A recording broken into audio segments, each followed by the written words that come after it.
Hello my dear friends and students. तो हम पढ़ रहे थे कक्षा 10 की भौतिक विज्ञान, जिसमें हम पढ़ रहे थे अध्याय पहला जो है हमारे पास प्रकाश, परावर्तन तथा अपवर्तन। और इसमें जो हम एक वीडियो कंप्लीट कर चुके हैं, यानी कि प्रकाश का परावर्तन के बारे में देख चुके हैं और परावर्तन के नियमों के बारे में पढ़ चुके हैं। तो आज हम देखेंगे वस्तुएं तथा प्रतिबिंब, यानी कि objects and image. Objects and image क्या होते हैं, वस्तुएं तथा प्रतिबिंब क्या होते हैं, तो देखते हैं क्या होते हैं। शुरू करते हैं। और नोट्स भी आपको प्रोवाइड है इसी वीडियो में, क्योंकि देखो मैंने ये हैंड रिटन नोट बना रखे हैं, तो आपको आसानी होगी नोट बनाने में। ठीक है, तो चलो शुरू करते हैं। देखो पहले ये हमारे पास प्रतिबिंब किसे कहते हैं। ठीक है, तो देखो दो या दो से अधिक किरणें वस्तु के किसी बिंदु से चलकर दर्पण से परावर्तन के पश्चात जिस बिंदु पर जाकर मिलती हैं या मिलती हुई प्रतीत होती हैं उसे वस्तु का प्रतिबिंब कहते हैं। ठीक है, तो ये कुल मिला के बात ये हुई कि प्रतिबिंब उस जगह पर बनता है जहाँ पे प्रकाश की किरणों की दो लाइट रे आपस में मिलती हैं। ठीक है, तो ये कहना चाह रहे हैं कि यानी कि अगर किसी जैसे कोई ऑब्जेक्ट है तो उसके किसी पॉइंट से दो लाइट रे आएंगी। ठीक है, और वो जिस पॉइंट पर मीट करेंगी वहाँ पे हमारा उस ऑब्जेक्ट का इमेज बनेगी। ठीक है, तो इसको कहते हैं हम प्रतिबिंब। क्या है ये? दो या दो से अधिक किरणें वस्तु के किसी बिंदु से चलकर दर्पण से परावर्तन के पश्चात जिस बिंदु पर जाकर मिलती हैं या फिर मिलती हुई प्रतीत होती हैं उसे वस्तु का प्रतिबिंब कहते हैं। तो ये हो हमारे पास प्रतिबिंब यानी कि इमेज। ठीक है, अब देखते हैं आगे। और देखो ऑब्जेक्ट्स क्या होते हैं, तो ये है कोई चीज़ जो प्रकाश की किरणें प्रदान करती हैं ऑब्जेक्ट कहलाती है, यानी कि वस्तु कहते हैं उनको। ठीक है, वो चीज़ें जो प्रकाश की किरणें प्रदान करती हैं, यानी कि जैसे हम किसी ऑब्जेक्ट को देख सकते हैं, तो हम उसे कैसे देख सकते हैं, तो जैसे टेबल है, मेज है, ठीक है, तो वो ऑब्जेक्ट्स होगी। तो हम उनको कैसे देख सकते हैं, क्योंकि वो जो है लाइट रेज को रिफ्लेक्ट कर देते हैं, यानी कि रिफ्लेक्ट करके हमारे आंखों में उनकी लाइट रे पहुंचती हैं, तो हम उनको देख पाते हैं। ठीक है, तो यही है कोई चीज़ जो प्रकाश की किरणें प्रदान करती हैं वस्तुएं कहलाती हैं, यानी कि ऑब्जेक्ट कहलाती हैं। तो अब देखो आगे क्या है। तो देखो प्रतिबिंब दो प्रकार के होते हैं। ठीक है, यानी कि प्रतिबिंब दो प्रकार के होते हैं। इमेज दो टाइप की होती हैं। कौन कौन से? आभासी प्रतिबिंब यानी कि वर्चुअल इमेज, यानी कि आभासी मतलब नकली, ठीक है, रियल नहीं है। और एक होती है वास्तविक प्रतिबिंब यानी कि रियल इमेज। ठीक है, आभासी प्रतिबिंब, वर्चुअल इमेज, वास्तविक प्रतिबिंब, रियल इमेज। ठीक है, तो ये हो गया हमारे पास प्रतिबिंब के बारे में। अब देखते हैं आभासी और वास्तविक प्रतिबिंब क्या होते हैं। तो देखो जो हमारे पास वास्तविक प्रतिबिंब होता है उसमें जो प्रकाश की किरणें होती हैं वो वास्तव में मिलती हैं आपस में। ठीक है, जब रियल इमेज बनती है तो लाइट रे एक्चुअल में मीट करती हैं। ठीक है, तो बोलने का मतलब क्या है, वास्तविक प्रतिबिंब में प्रकाश की किरणें वास्तव में मिलती हैं।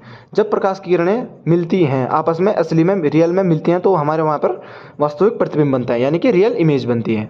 और जहाँ पे प्रकाश की किरणें मिलती हुई प्रतीत होती हैं वहाँ पे हमारा आभासी प्रतिबिंब यानी कि वर्चुअल इमेज बनती है। ठीक है, रियल इमेज, वर्चुअल। अब देखो आभासी प्रतिबिंब क्या, पहले आप इनकी डेफिनेशन को देख लो, समझ लो मैं क्या बोलना चाह रहा हूँ, फिर बाद में जब इमेज बनाने की बारी आएगी तो आप वहाँ पे समझ जाओगे। ठीक है, तो देखो अब है हमारे पास आभासी प्रतिबिंब। तो ये प्रतिबिंब जैसे प्रतिबिंब जिसे पर्दे पर प्राप्त नहीं किया जा सकता है आभासी प्रतिबिंब कहलाता है। आभासी प्रतिबिंब को केवल दर्पण में अवलोकन करके देखा जा सकता है। ठीक है, तो आभासी प्रतिबिंब का एक उदाहरण होगा जैसे हम शीशे के सामने खड़े होते हैं, तो ये हो गया हमारा आभासी प्रतिबिंब का उदाहरण, यानी कि वर्चुअल इमेज।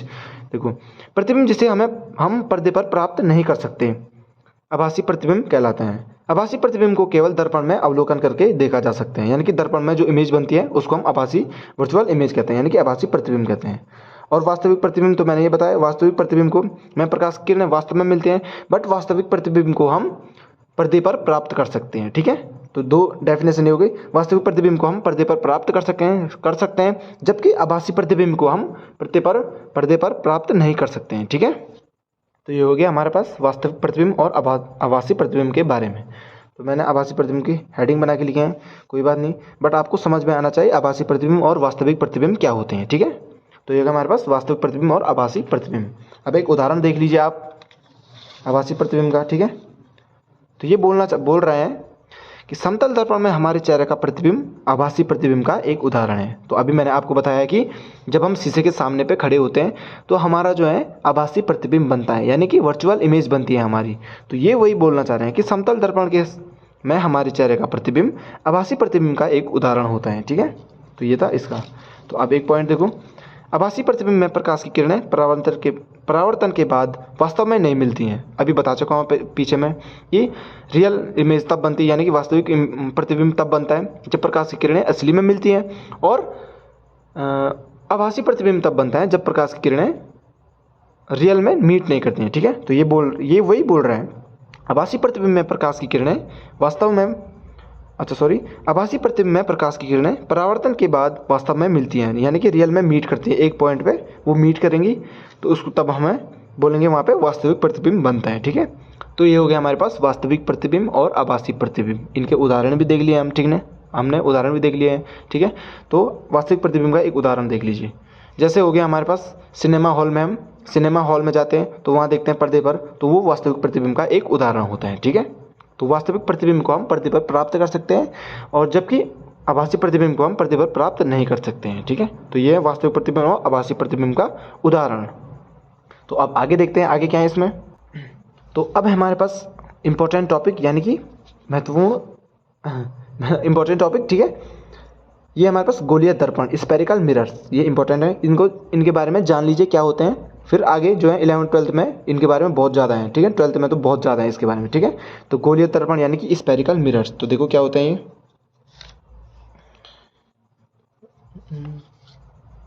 गोलीय दर्पण, वह दर्पण जिसकी परावर्तक सतह गोल होती है, गोलीय दर्पण कहलाता है। यानी कि जिसमें जो है प्रकाश का परावर्तन गोलीय सतह पर होता है, उसको हम गोलीय दर्पण कहते हैं। ठीक है, तो देखो वही बोल रहा है, वह दर्पण जिसमें प्रकाश की सतह वह दर्पण जिसकी परावर्तक सतह, यानी कि परावर्तक सतह यानी कि जिस सतह पर परावर्तन होता है, तो वह दर्पण जिसकी परावर्तक सतह गोल होती है गोलीय दर्पण कहलाता है। ठीक है, ये हो गया हमारा गोलीय दर्पण का एक उदाहरण। अब देखो गोलीय दर्पणों के प्रकार, तो ये 2 टाइप के होते हैं गोलीय दर्पण। ठीक है, तो देखो गोलीय दर्पण 2 प्रकार के होते हैं। पहला होता है हमारे पास अवतल दर्पण यानी कि कॉनकेव मिरर, और दूसरा होता है हमारे पास उत्तल दर्पण यानी कि कॉन्वेक्स मिरर। पहला होता है कॉनकेव मिरर, फिर कॉन्वेक्स मिरर। ठीक है, अवतल दर्पण और उत्तल दर्पण, तो ये होते हैं गोलीय दर्पणों के 2 प्रकार के गोलीय दर्पण होते हैं। ठीक है, अब जो है हम इनको 1 बाय 1 देखते हैं, अवतल दर्पण क्या होता है और उत्तल दर्पण क्या होता है। तो पहला है हमारे पास अवतल दर्पण, कॉनकेव मिरर।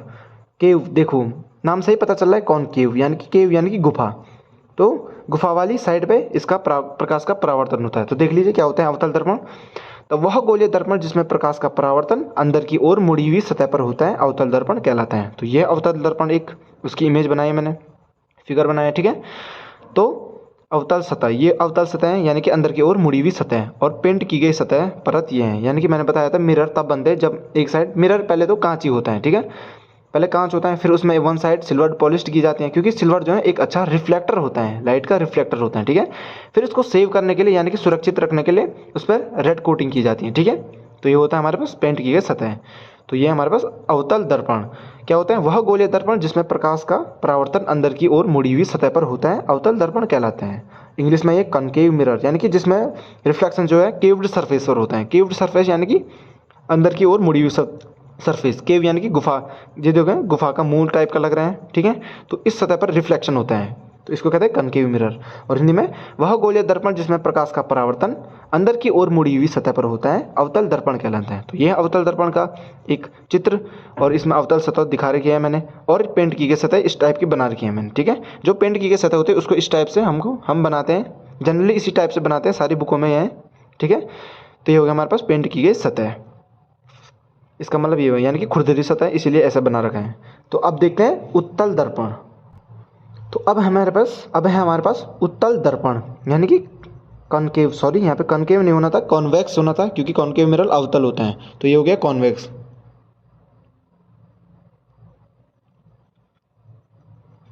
Convex mirror. ठीक है, कॉन्वेक्स, ये कट हो जाएगा। ठीक है, तो ये हमारे पास अब है हमारे पास उत्तल दर्पण यानी कि कॉन्वेक्स मिरर। ठीक है, तो ये क्या होता है, वह गोलीय दर्पण जिसमें प्रकाश का परावर्तन उत्तल सतह यानी कि उभरी हुई सतह पर होता है उत्तल दर्पण कहलाता है। ठीक है, क्या बोल रहे हैं, वह गोलीय दर्पण जिसमें प्रकाश का परावर्तन उत्तल सतह यानी कि उभरी हुई, बाहर की ओर उभरी हुई सतह पर होता है उत्तल दर्पण कहलाता है। तो ये है बाहर की ओर उभरी हुई सतह, और ये पेंट की गई, अंदर की पेंट की गई सतह।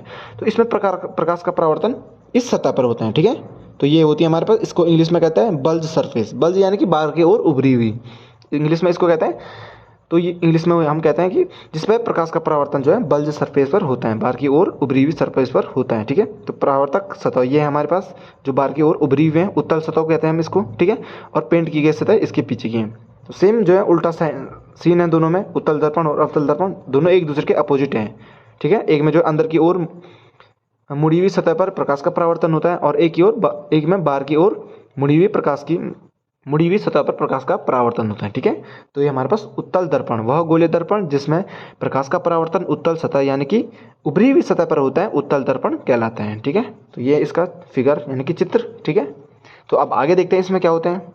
तो अब इसमें जो है कुछ इंपॉर्टेंट चीज़ें आगे मिरर को लेकर के, यानी कि कुछ टर्मिनोलॉजीज हैं, यानी कि जैसे हो गए वक्रता, त्रिज्या, पोल क्या होता है, प्रिंसिपल एक्सेस यानी कि प्रिंसिपल एक्सेस होती हैं एक, ठीक है। और एक पोल यानी कि ध्रुव होता है। तो ये क्या होते हैं उनको देखते हैं हम, ठीक है। तो चलो देखते हैं। तो अब हमारे पास वक्रता केंद्र, वक्रता त्रिज्या, ध्रुव तथा मुख्य अक्ष यानी कि centre of curvature, radius of curvature, pole and principal axis, ठीक है। तो मुख्य अक्ष को हम प्रिंसिपल एक्सेस कहते हैं, ठीक है। तो अब हम ये पढ़ेंगे क्योंकि ये इंपॉर्टेंट टर्मिनोलॉजीज हैं इसकी, कुछ मिरर को लेकर के। तो देखते हैं क्या होता है। तो चलो शुरू करते हैं पॉइंट बाय पॉइंट। तो सबसे पहले है हमारे पास गोलीय दर्पण जो होता है। गोलीय दर्पण का वक्रता केंद्र क्या होता है, वक्रता केंद्र के बारे में देखेंगे, ठीक है। तो गोलीय दर्पण का वक्रता केंद्र कांच के खोखले गोले का केंद्र होता है जिसका दर्पण एक भाग है। तो समझाता हूँ मैं, पहले ही वो मत हो जाए, ठीक है। तो मैं समझाता हूँ ये क्या बोलना चाह रहे हैं। तो ये बोल रहा है गोलीय दर्पण का वक्रता केंद्र कांच के खोखले गोले का केंद्र होता है जिसका दर्पण एक भाग है। तो यानी कि एक कांच का खोखला गोला रहा होगा, ठीक है। तो एक गोला रहा होगा, उसका कुछ ना कुछ केंद्र रहा होगा, ठीक है। तो उस केंद्र से, उस खोखले गोले से एक टुकड़ा हमने तोड़ दिया, तो उसका जो सेंटर हो, जो उस टुकड़े का सेंटर है, वही सेंटर उसका भी होगा। सॉरी, जो खोखले गोले का सेंटर था वही सेंटर जो है कांच के टुकड़े का भी होगा। तो ये बोलना क्या चाह रहे हैं देखो। तो इस प्रकार का जैसे हमारे पास मिरर होता है, ठीक है। तो देखो हमने एक मिरर का एक टुकड़ा लिया है, तो पूरा कैसे रहा होगा, कांच का खोखला गोला कैसे रहा होगा ये, तो इस प्रकार से कुछ गोला रहा होगा, ठीक है। तो इसका जो सेंटर रहा होगा, इसी मिरर का सेंटर भी, इस मिरर का सेंटर भी वही होगा। तो इसको कहते हैं हम सेंटर ऑफ कर्वेचर, ठीक है, जो इसका सेंटर है। तो यही बोलना चाह रहे हैं, देखो गोलीय दर्पण का वक्रता केंद्र कांच के खोखले गोले का केंद्र होता है जिसका एक दर्पण भाग होता है, ठीक है। इस कांच का खोखला गोला ये है, तो इसका एक भाग दर्पण है, ठीक है। तो इस भाग को हमने निकाल दिया, तो इसका सेंटर ये होगा जो इस कांच के खोखले गोले का सेंटर था, ठीक है। तो ये हो गया गोलीय दर्पण का वक्रता केंद्र कांच के खोखले गोले का केंद्र होता है जिसका एक दर्पण भाग है, यानी कि जिसका दर्पण एक भाग है। तो ये हो गया इसका एक पॉइंट। तो अब आगे देखते हैं इसमें। तो देखो अब इसी वक्रता केंद्र को लेकर के ये क्या बोलना चाह रहे हैं। तो अवतल दर्पण का वक्रता केंद्र उसके सामने होता है जबकि उत्तल दर्पण का वक्रता केंद्र उसके पीछे होता है, ठीक है। तो दोनों में अपोजिट चीज़ें हैं। तो मैंने अभी बताया, एक में जो है ऊपरी सतह पर प्रकाश का परावर्तन होता है और एक में अंदर की ओर मुड़ी हुई सतह पर प्रकाश का परावर्तन होता है, ठीक है। तो अवतल दर्पण का वक्रता केंद्र उसके सामने होता है परंतु उत्तल दर्पण का वक्रता केंद्र उसके पीछे होता है, ठीक है। तो ये था इसमें थोड़ा सा अवतल और उत्तल दर्पण के वक्रता केंद्र के बारे में। तो अब आगे देखते हैं इसमें क्या है, वक्रता त्रिज्या यानी कि रेडियस ऑफ कर्वेचर देखते हैं अब हम। तो वक्रता त्रिज्या से पहले हम वक्रता त्रिज्या से पहले हम ध्रुव क्या होता है उससे देखते हैं, ठीक है। तो गोलीय दर्पण का जो केंद्र होता है उसका ध्रुव कहलाता है, यानी कि गोलीय दर्पण जो है उसका केंद्र जो होगा उसको हम उसका पोल कहेंगे, यानी कि ध्रुव कहेंगे, ठीक है। तो देखो मैं एक दिखाता हूँ आपको। मैंने ये बताया था एक दर्पण था, ठीक है, ये गोलीय दर्पण, ठीक है। तो इसका जो सेंटर होगा उसको हम पोल कहते हैं, इसको हम पोल कहते हैं, यानी कि पी ये होता है हमारे पास पोल, यानी कि ध्रुव। ये हो गया एक गोलीय दर्पण है, ठीक है। और कौन सा दर्पण है, अवतल दर्पण है। तो इसका जो केंद्र देखो, इस दर्पण का जो केंद्र होगा उसको हम कहेंगे क्या, ध्रुव कहेंगे, यानी कि इंग्लिश में हम इसको कहते हैं पोल, ठीक है। ये हो गया ध्रुव। अब देखो रेडियस ऑफ कर्वेचर यानी कि वक्रता त्रिज्या क्या होती है। वक्रता केंद्र हो गया, ध्रुव हो गया, अब हम वक्रता त्रिज्या के बारे में देखें, ठीक है। तो देखो ध्रुव से वक्रता केंद्र तक की दूरी, देखो ध्रुव से वक्रता केंद्र तक की दूरी को वक्रता त्रिज्या कहते हैं हम, ठीक है। तो वक्रता त्रिज्या क्या है देखो, तो देखो ये ध्रुव हो गया, ठीक है। और मैंने कहा था कि ये वक्रता त्रिज्या है, वक्रता केंद्र है, सॉरी। तो ध्रुव से वक्रता केंद्र की दूरी वक्रता त्रिज्या कहलाती है, ठीक है। इसको हम कहते हैं रेडियस ऑफ कर्वेचर। ये हो गया सेंटर ऑफ कर्वेचर, ये हो गया पोल। और सेंटर ऑफ कर्वेचर से यानी कि वक्रता केंद्र से ध्रुव तक की दूरी को हम कहते हैं वक्रता त्रिज्या, ठीक है। तो ये गोला है, कांच का एक गोला था, इसका एक दर्पण भाग था, ठीक है। तो इस कांच के गोले की जो रेडियस होगी उसी को कहेंगे हम दर्पण की वक्रता त्रिज्या, ठीक है। गोलीय दर्पण की वक्रता त्रिज्या, तो समझ गए होंगे आप। अब आगे देखते हैं क्या होता है इसमें। अब देखो, गोलीय दर्पण के ध्रुव से गुजरने वाली रेखा मुख्य अक्ष कहलाती है, यानी कि प्रिंसिपल एक्सेस। जो मैंने कहा था मुख्य अक्ष, वो क्या होते हैं?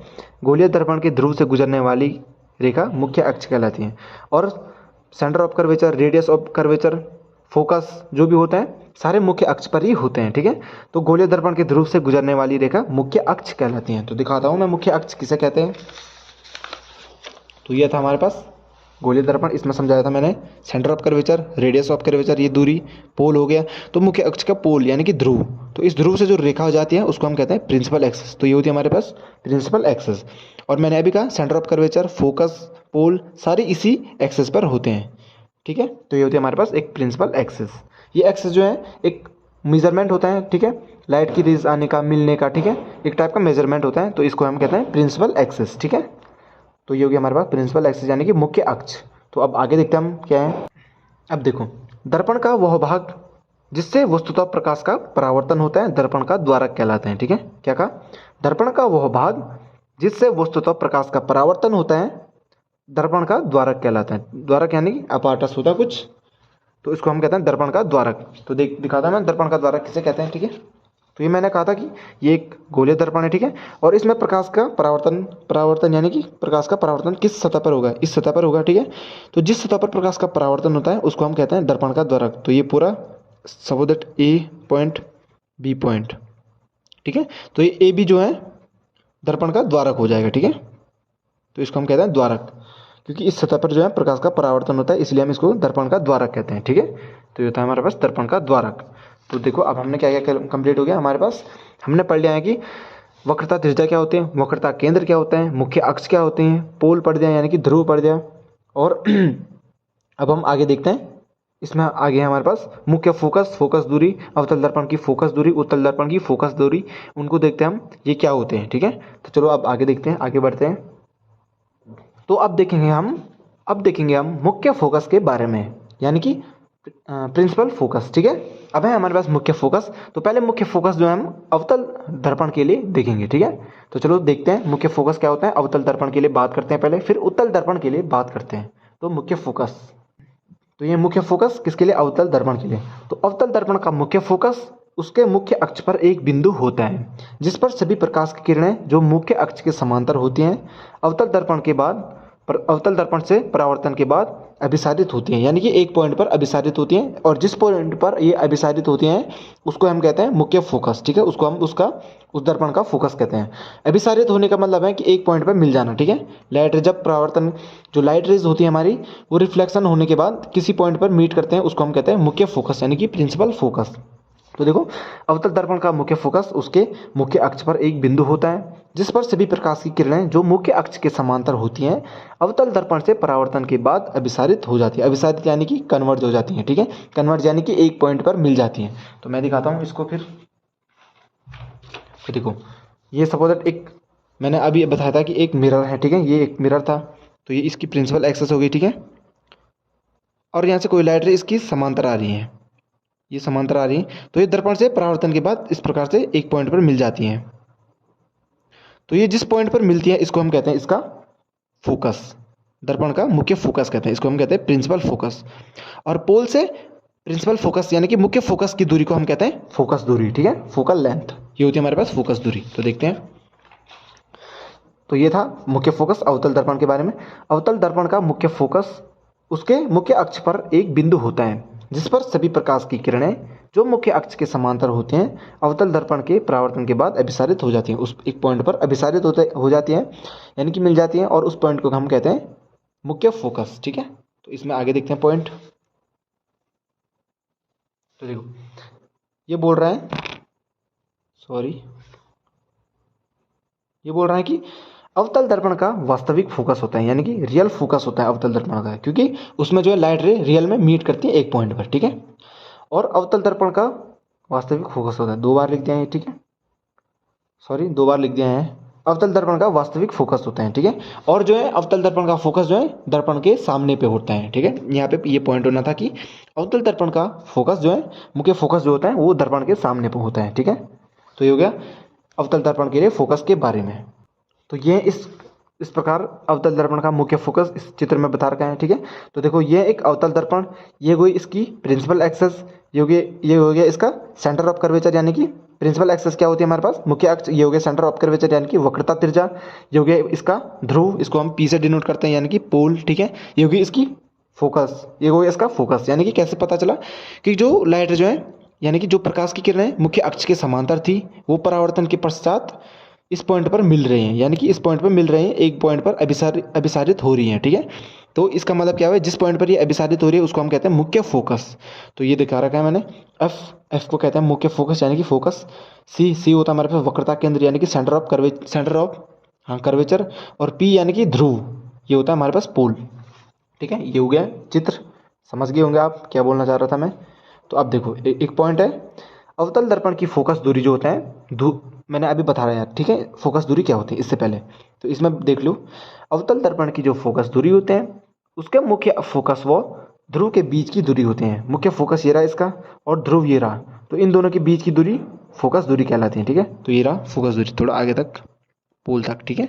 तो ये हमारे पास फोकस दूरी, मुख्य फोकस और पोल की दूरी को हम कहते हैं फोकस दूरी, ठीक है। ये होता है हमारे पास फोकस दूरी। तो अब आगे देखते हैं हम इसमें।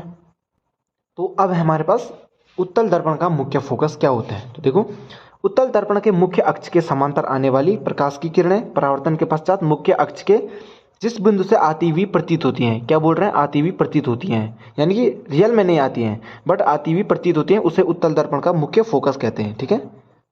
तो इसका बोलने का मतलब ये है कि उत्तल दर्पण में जो है प्रकाश की किरणें रियल में मीट नहीं करती हैं, ठीक है, यानी कि आती हुई प्रतीत होते हैं, मीट कराई जाती हैं, ठीक है। तो मैं फिगर के माध्यम से बताऊंगा अभी, ठीक है। तो पहले डेफिनेशन देख लो। उत्तल दर्पण में मुख्य अक्ष के समांतर आने वाली प्रकाश की किरणें परावर्तन के पश्चात मुख्य अक्ष के जिस बिंदु से आती हुई प्रतीत होती है उसे उत्तल दर्पण का मुख्य फोकस कहते हैं। जिस बिंदु से आती हुई यानी कि जो समांतर मुख्य अक्ष के समांतर जो प्रकाश की किरणें होती हैं उत्तल दर्पण के लिए, वो परावर्तन के पश्चात जिस बिंदु से आती हुई प्रतीत होती हैं उसे जो है उसका मुख्य फोकस कहते हैं, ठीक है। तो यानी कि इसमें जो है लाइट की जो यानी कि प्रकाश की किरणें जो है वो टकरा करके अभिसारित हो जाती हैं, अपसारित यानी कि अभिसारित हो जाती हैं, ठीक है, यानी कि डाइवर्ज हो जाती हैं। एक में कन्वर्ज होती हैं, एक में डाइवर्ज होता है। डाइवर्ज यानी कि दूर दूर हट जाती हैं, ठीक है। तो देखते हैं अब इसका ये कैसे होता है, एक चित्र के माध्यम से देखते हैं, ठीक है। तो ये रहा हमारे पास उत्तल दर्पण, ठीक है। तो सरफेस परावर्तक सतह ये है और पेंट की गई सतह ये है। और देखो जो लाइट प्रकाश की किरणें जो है मुख्य अक्ष के समांतर है, वो परावर्तन के पश्चात एक दूर दूर भाग रही हैं, यानी कि अपसारित हो रही हैं, ठीक है, अपसारित हो रही हैं, दूर दूर अपसारित यानी कि डाइवर्ज हो रही है, और अभिसारित यानी कि कन्वर्ज होना, ठीक है। तो ये अपसारित हो रही हैं, दूर दूर भाग रही हैं। और देखो इसको पीछे मिला करके हम एक पॉइंट पर ला रहे हैं, ठीक है, इस प्रकार से मीट करा रहे हैं, जबरदस्ती मीट करा रहे हैं, यानी कि आती हुई प्रतीत होती हैं। तो ये दो लाइटें जो है इस पॉइंट से आती हुई प्रतीत हो रही हैं, ठीक है।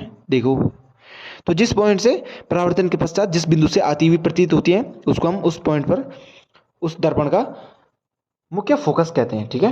तो ये हो गया उत्तल दर्पण का मुख्य फोकस। और देखो, उत्तल दर्पण का मुख्य फोकस जो है दर्पण के पीछे है, जबकि अवतल दर्पण का मुख्य फोकस दर्पण के आगे था, ठीक है।